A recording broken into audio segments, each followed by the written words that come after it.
Welcome back to Chasing Mondays, episode 3. Last week we spent our time in West Lafayette, Indiana, visiting Purdue University. Had an awesome time there. This week we are in Northern California.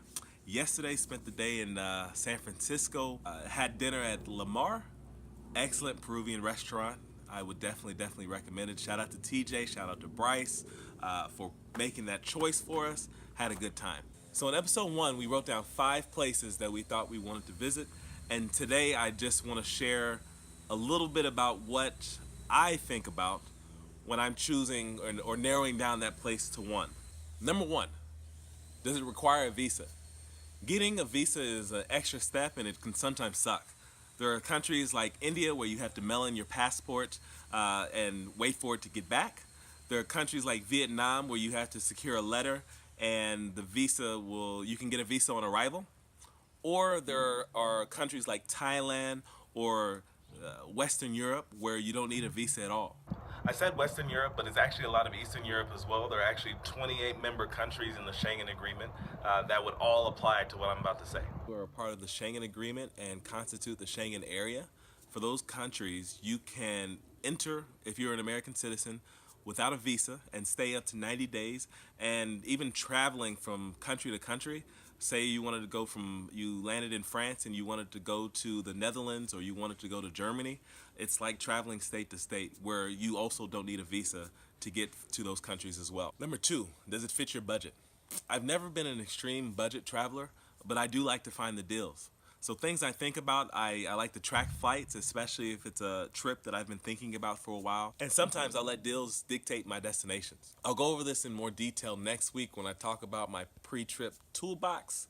A handy app that I use to track flight is the Hopper app. It does a generally good job of tracking trends and predicting when the lowest flight will occur. And when it hits a low point where the Hopper app thinks that you should buy it, you'll get an alert on your phone. So that's usually pretty convenient for me. And when I talk about letting your budget dictate your flight or dictate your trip, there are also email lists such as Secret Flying or Scott's Cheap Flights that will email you every day or every week and give you updates on when the latest travel is going, right? So sometimes you'll see a ticket from LA to Japan for $400, for example. Well, that's something you might want to take advantage of. Number 3, do I know people there? This is usually a big one for me. Usually if I know people there, if I'm traveling with someone, they make the best tour guides, the best chefs, and it makes for a really dope trip, and it gives you an excuse to go see your friends. Shout out to Patrick and Lucas in Munich. Shout out to Eric in Minneapolis. Shout out to Yusuf, my brother in Vietnam. Those have all been some of my most favorite trips. Not only that, but it can help you cut down on costs, especially if they'll let you sleep on the couch. Number 4, airport hubs. Might need to edit this one to number 1, but we'll see.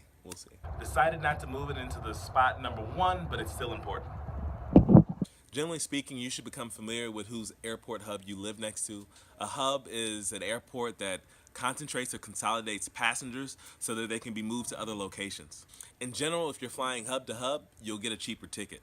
Some examples from the big 3. Just realize that you may not know what I'm talking about when I refer to the big 3. In this context, I'm referring to Delta, American, and United, as well as their alliance program, SkyTeam, Star Alliance, and One World.